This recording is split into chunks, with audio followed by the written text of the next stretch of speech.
Isang magandang umaga pong muli po sa atin pong lahat. Muli po, heto na naman po ako, ang inyo pong abang lingkod. Palagi ko pong sasabihin po sa inyo na wala po akong pinakikilala po na kahit na ano po para po sa aking sarili. Isa pong aba po na tagapagpahayag po kung ano po ang nilalaman ng atin pong banal na libro. Pero hindi ko muna po ipagpapatuloy ang nilalaman nito dahil nga po may mga special pong kapahayagan po na nais po ng ating banal na Espiritu Santo na yan daw po ang talakayin ko po sa inyo pong lahat na napapanahon po. Ayun nga po, yung sa nangyayari po sa buong sanlibutan, lalong-lalo na po sa bansa pong Pilipinas po. Anong nakaraan po na ibahagi ko po sa inyo, yun nga pong kadahilanan ng iba't ibang salot, dilubyo, mga sakuna po sa buong mundo at hindi lang po yan sa bansang Pilipinas.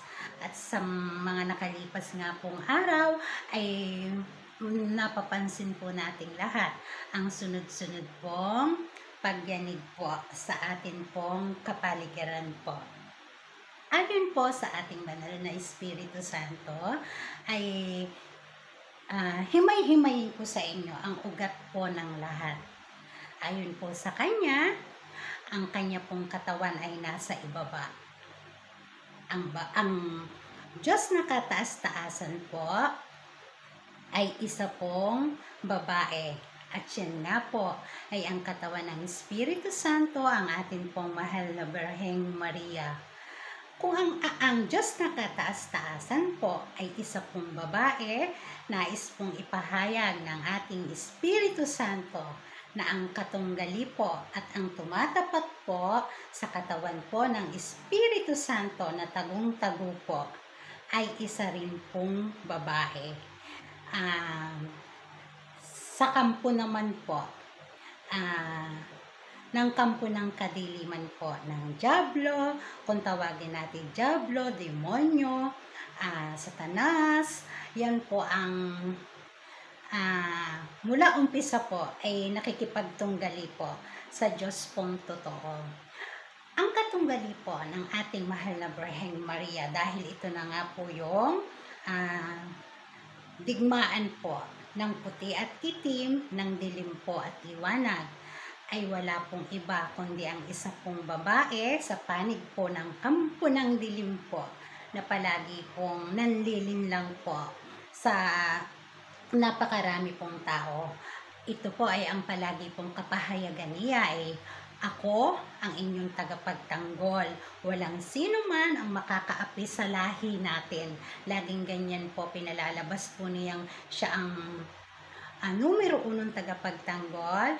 Kung ano man yung lahing sinasabi niya ay itinatanim po niya sa lahat po ng kanyang nasasakupan na siya po ang pinaka at ang lahat ng sino mang kakanti sa kanyang kinasasakupan ay kanya pong parurusahan. Mga ganyan po ang linyahan po ng tagong-tago po na katunggali po ng katawan ng banal na Espiritu Santo, katunggali po ng mahal na Birheng Maria. Isa pong babae at siyan po ay nagpapanggap na tagapagtanggol gamit po ang mahikang itim po, ang ritual ng mahikang itim po. At yan nga po ay sa pamamagitan po ng kulam, ng barang, ng gayuma po. At ang babae pong yan ay marami pong beses nagpabalik-balik sa lupain ito at lagi pong meron po siyang tagapagmana po. Pero sa kapanahunan po, yung original pong mukha po ng reyna po ng kadiliman noong umpisa ng Hardin ng Eden ay tumubo po sa lupain ito sa bansang Pilipinas po. Ang reyna po ng mangkukulam. Ang reyna ng mangkukulam, mambabarang at manggagayuma po. Ang nagpapanggap na siya ang pinakamakapangyarihan, na walang sino man ang makakakanti sa kanyang nasasakupan gamit ang mahikang itim, ang ritual ng kadiliman. Ang Diablo, ang Satanas, ang demonyo po ay ang kanya pong mga hari po ay ang Diablo at ang demonyo. Yan po ang hari niya. At ang nagpapanggap pong pinakakatunggali po ng mahal na Birheng Maria ay ang Satanas po. Sa mata po ng kanyang nasasakupan, isa siyang santa, isang tagapagtanggol, isang bayani, isang banal, at talaga pong lahat po ng nasasakupan niya ay buong buo po ang suporta at tiwala sa kanya gamit po ang mahikang itim. At dahil nga po nasa pinali at ang mahal na Birheng Maria po ay nalantad na at naamoy na nila kung sino ang babaeng laging tinutugis nila mula po nung umpisa ng mundo, ang akala nila ay kung sino lang putian ay ang nag-iisa palang katawan ng mahal na nag-iisang katawan ng ating banal na Espiritu Santo, at yan po ay ang ating mahal na Birheng Maria. Kaya po nagwawala po ng husto po ang Satanas po.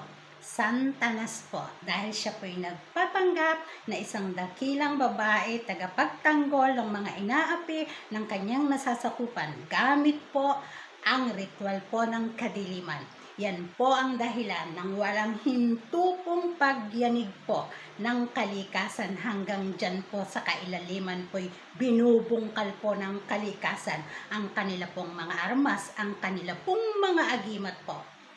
Sa sandali pong ang mga kampon po ng mga mangkukulam at mambabarang na yan ay nagkaroon po sila ng inggit,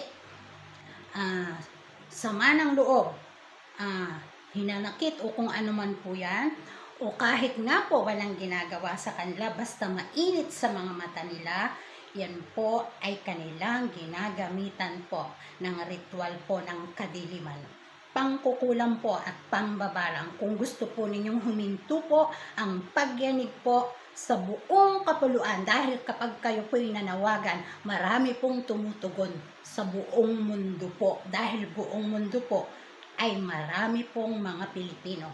Mahirap pong aminin, alam ko, sasabihin niyo hindi totoo yan, walang kulam, walang barang. Kung naniniwala po kayong may Diyos na totoo, maniwala po kayong may demonyo pong totoo. At kitang-kita po natin yan sa mga mata po natin. Ito po'y tagisan ng itim at puti po.